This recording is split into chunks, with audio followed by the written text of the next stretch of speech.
Well, we each bring to our marriage a set of values and traditions from our own backgrounds and upbringing. Shared family prayer, shared meal times, shared recreation, or vacation/holiday celebrations. Excuse me, closeness to extended family, church, or community service. As we begin our life together, we must define our own unique family. When we were first married, we didn't think of ourselves as a family, but only as a couple who, hormones raging, had only talked about children in a general sense. We were young and a little foolish, and all we could think about was starting off life together. The rest of the world was just out there somewhere. We did bring together a set of values that meshed and caused no conflicts. We went to Maryland's church. We prayed, certainly most of the time, before meals. And we both strongly believed in honesty, integrity, and in doing the right thing. We were and are rabid rule followers. One thing was for sure, as far as I was concerned, I would build a marriage, a family, a life as opposite from my own parents as I could make it. As I walked back down the aisle after our wedding, I didn't look back, but looked straight into the future. I wanted to leave the past completely behind me.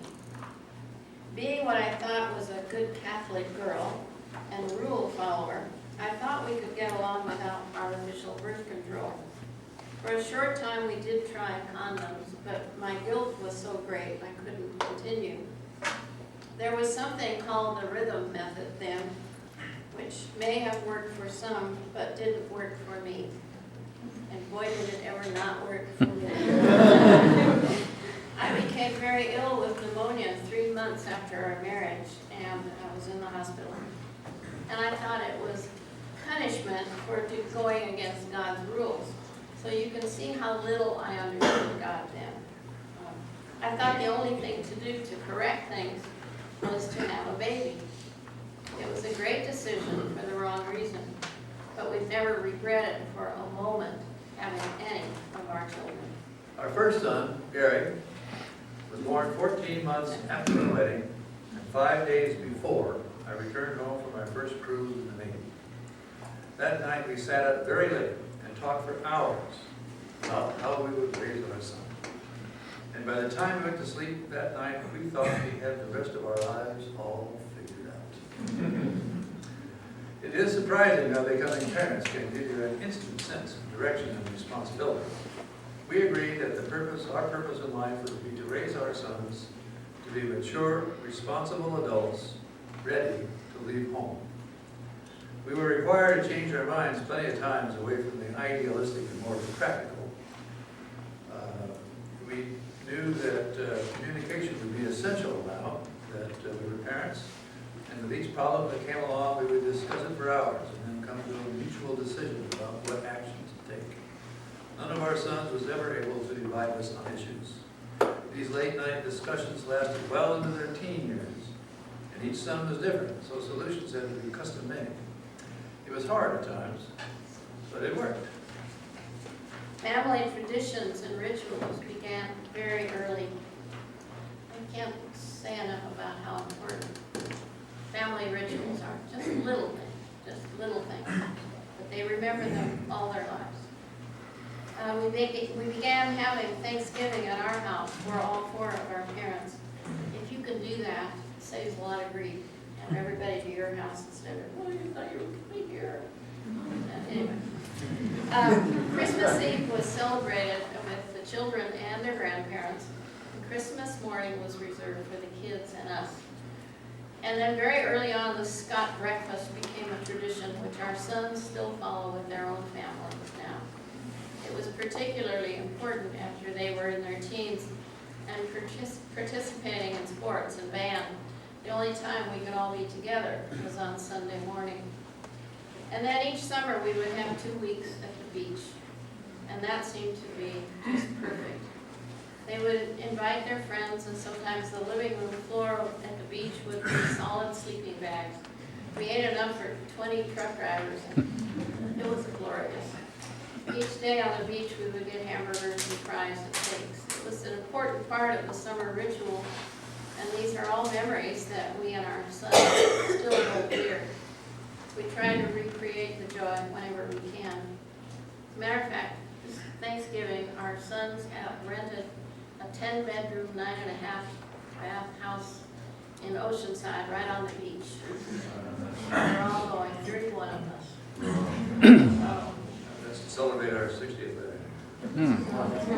We're all very excited about that.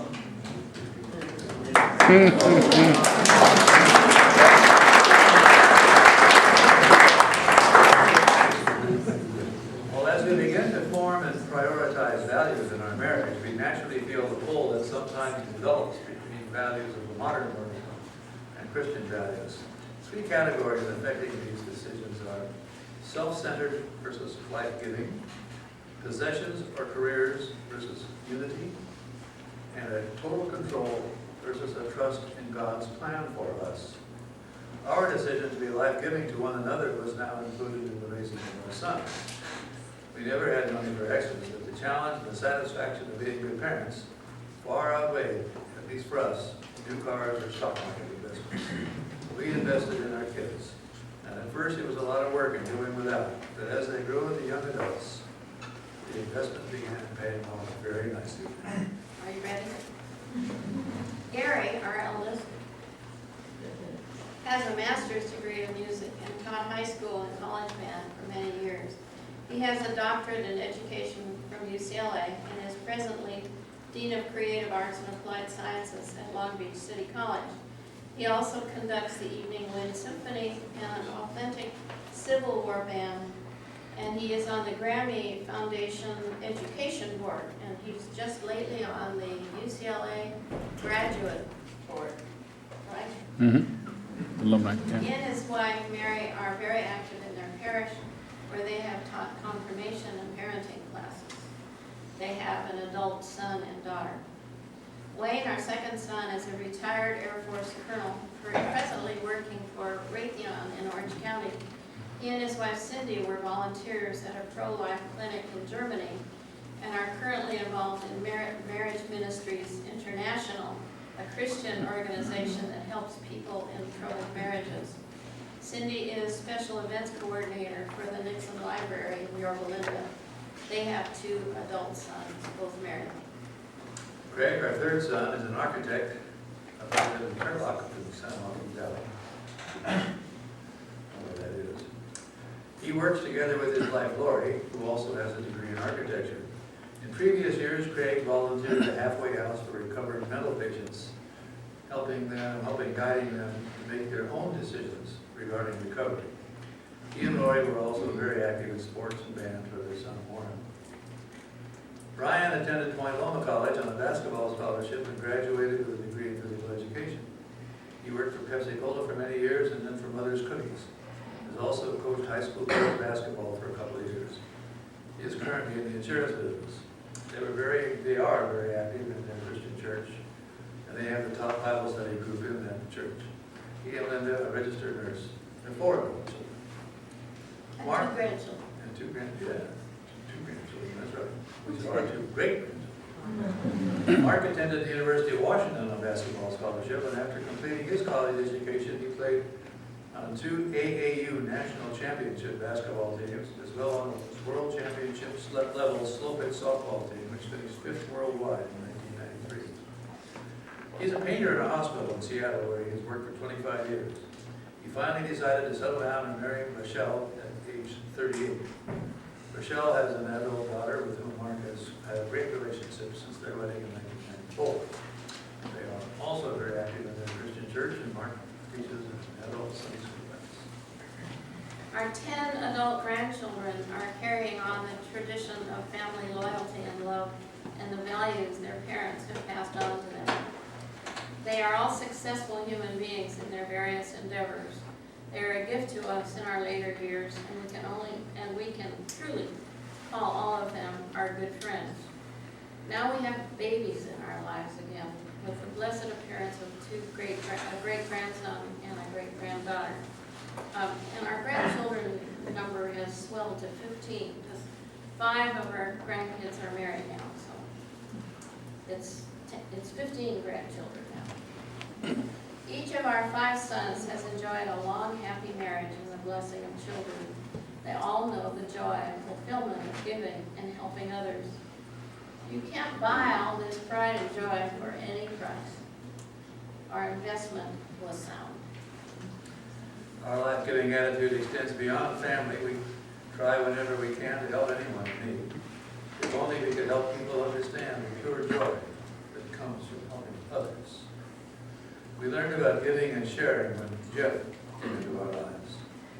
He lived in a troubled home on our street, started hanging out with our guys. He finally moved in when he was 16 and has been part of our lives ever since. He is a successful businessman, and our grandson Michael, Eric's son, works for him. We have found complete happiness and fulfillment in serving. There's a proverb that says, if you want to be happy for an hour, take a nap. I don't want to tell you about one happy camper this afternoon. If you want to be happy for a day, go fishing. If you want to be happy for a year, inherit some money. But if you want to be happy for a lifetime, help someone. There is no, for us again, no expensive car, big house, or job, prestigious job, no fame that could ever replace what we have. And all this brings the two of us continually closer to each other.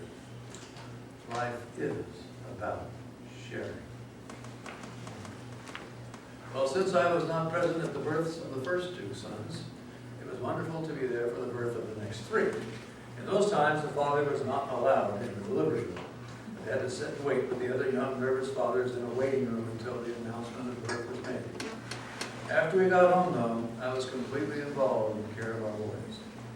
There was a lot of work to do, and I knew that I needed to share it. And when a father is involved with the care of his children, it creates a bond that lasts for their lifetime. There were years of hard work, but we knew that we were attempting to achieve. Our goals of raising healthy, independent children would one day be on their own. And when I talk about taking care of the kids, like when you bring that baby home, you get up at night, pick up the baby, and take it to mommy. You change the diapers. You bathe the child. All of this. You wash the. Of course, you don't have diapers anymore to wash. But you need to be very. And then when the kids start crawling around on the floor, that's where you got to be. And crawl around the floor with their kid. And what will happen will be the relationship you will have with your child that never stops being. The joys that Marilyn previously mentioned have hit the top for me with our annual, I call it Manly Man weekend, or Marilyn calls it. Annual testosterone festival.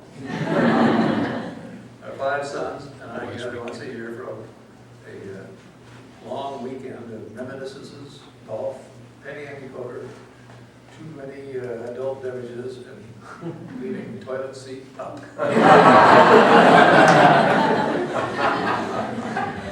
It reminds me of how important our relationship still is, for them and for me.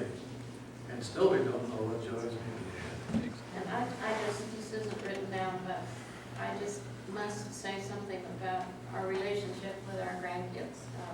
They're all adults now, and they're so much fun to be with. They're our friends. And, I mean, just look what you have ahead of you still. Look at all the wonderful things you still have ahead of you. Anyhow, my 80th birthday was in March, and they had a big party at Gary's house. And but the night before, our 15 grandchildren surprised me at the yard house. Yeah, it was this huge, enormous surprise, but there they all were. It took them 6 months to plan so they could all be there. And it was just one of the most wonderful thing that ever happened. I mean, the party the next day was great, but that surprise by my grandchildren was just amazing. Having that many children so close together required a lot of work and a lot of patience, but we did it together.